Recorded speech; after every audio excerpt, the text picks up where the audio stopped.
McCain and author Brenda McCain, helping you to rebuild your relationships with God.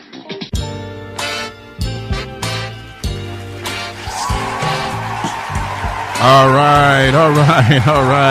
I woke my baby up. Hey, good evening. Welcome to the Let's Stay Together show. I'm your host, Reverend Rick McCain, along with my baby, my girl, my boo, author Brenda McCain. How you doing, baby?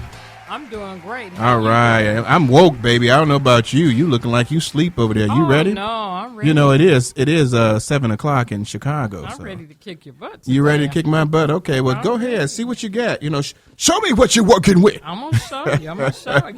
Go ahead, girl. Talk to me. Okay, welcome to the Let's Stay Together Talk radio show, where you learn the rhythms of all relationships, and to know our glory, you have to do what? You've got to know our backstory. Boo. A backstory. Yeah, okay. You think you got something going, but you ain't got nothing. Okay. Everything you think you know, I already know. I've already done it to you already. Everything you've done to me.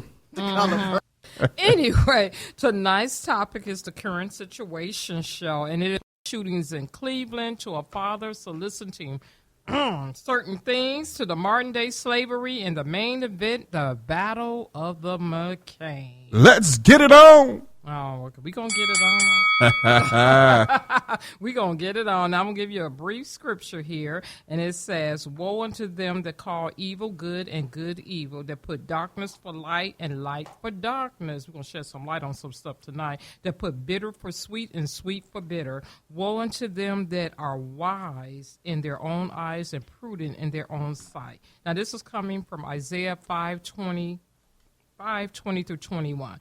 And we have a special guest today. We have our baby on the show here by the name of Jamie, but she ain't no baby. She keeps it real, and she's going to be refereeing a lot of stuff tonight, along with the other Howard, Miss Tracy, on the panel. So we're going to have a good time. Yeah, that's my protege. She already on my side. We already talked about it. You done lost one vote already. Okay. I got you, Brenda. I got you. Right. I got you. She can have you. know, I that's got all Tracy. right. That's my girl. I got you. And Tracy's been on my side since 4, so you don't really got nothing. But we'll talk. We'll I talk. can Go swoop ahead. in and get whatever I want. So you ready for me? You got something else you want to say? I want the people to call in. You either going to be Team Brenda, or no, you either going to be Team Butterfly Brenda or Team Hurricane Rick. And believe me, a butterfly can float in a hurricane. Float like a butterfly, sting like a bee. But when you come against Rick McCain, I will beat you. You'll see. Oh, great. You know what? Hey, we'll get it together. Go I got my thing. Let's get ready to rumble. I got you, girl. But hey, let's get to today's topic. That call-in number. Okay, give the call-in number, girl. You're supposed to do that already. You're already losing the fight. 312-754-4333. Yeah. Call in for Brenda now. Yeah, just call in for the subject we're talking about. Today is current events, and, you know, we're going to be talking about some of the things that have happened. Baby, I'm just talking loud. I always talking loud, and I'm always saying something. But she's talking about, I'm excited. I'm a preacher. Preachers get excited. Don't ever ask a preacher to bring down the anointing of his excitement. Come on. You can't do that. That's just not going to happen. But we're talking about today some of the things that have happened with the violence in the state of Wisconsin, the state of Wisconsin. Cleveland is actually a city. Ohio. Cleveland, Ohio, baby. Oh, that's Cleveland, right? Cleveland, Ohio. Well, I'm going to talk about some things about Wisconsin's too. So, y'all let me do me. Okay. I'm trying to help. No, you ain't helping a brother. That's why you're going to lose the fight. But we're going to talk about some things about certain locations. And one of the places we're starting out with is going to be Cleveland. And we've had a situation in Cleveland where we found out about a situation where a cop was found not guilty. And we already got a call in. Ain't this something? Someone's calling in. Caller, why are you calling in already? Let me see who this person. Happy that I got to find in. out. No, we don't know what we're going to talk about. Slow your roll, caller. Hold on. Hey, we got a call on the line. Let me see if I can pop you in here real quick. And she left. You heard me say, Chloe, but we don't know what we're talking about yet. Hey, don't let me have to pull a Morgan Freeman on here. What does that mean? You know, I'm the head preacher in charge. But let me talk about this in Cleveland. Caller, please call back.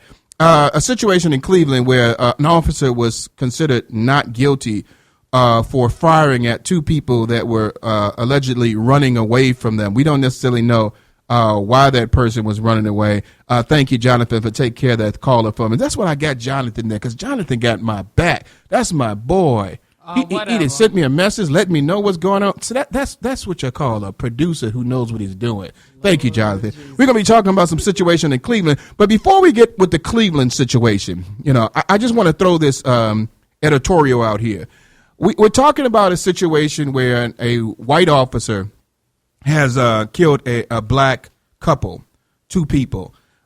Situations have happened a lot recently where white officers have been killing African-American men and have been getting acquitted for it. And the country is angry. They're frustrated about what's happening about a white officer killing and shooting someone, in some cases unarmed or running away from them. And people are getting very frustrated about it. African Americans around the world are getting very frustrated about this situation. But I want to say this before we go on. We cannot, as African Americans, get upset more about a white man killing a black man, and we don't get upset about a black man killing a black man.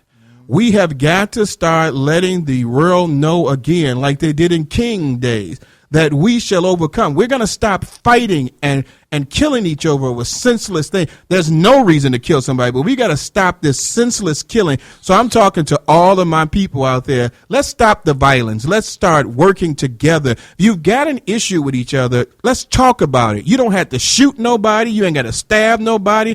You ain't got to do none of that anymore. We are doing our own genocide against each other. We don't have to worry about somebody else killing us. We are killing ourselves more than anybody else, period. So if you're going to get that upset about a white man killing a black person, I want you to get double, triple, quadruple upset about us killing each other. Now that I have said that, we're going to talk about this, because this situation is ridiculous, where this man has gotten off on shooting at these people. Now, my question, my baby did some research. Tracy did some things. My protege, I know she got her stuff together over there. We've been talking about this, and the fact that this man got off for shooting at some people who were supposedly allegedly dead when the car stopped, supposedly, this is alleged stories, or one story says the man stuck out his hand or something like that. My baby's going to give that information on that.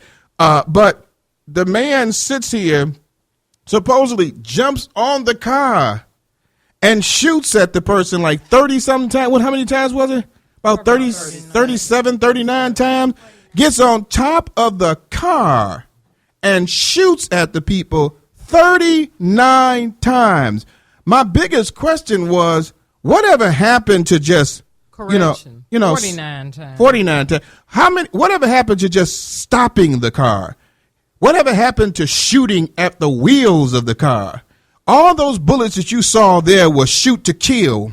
There was no shoot to stop. Whatever happened to shooting at the engine so the car can stop? Or the tires. Blow up.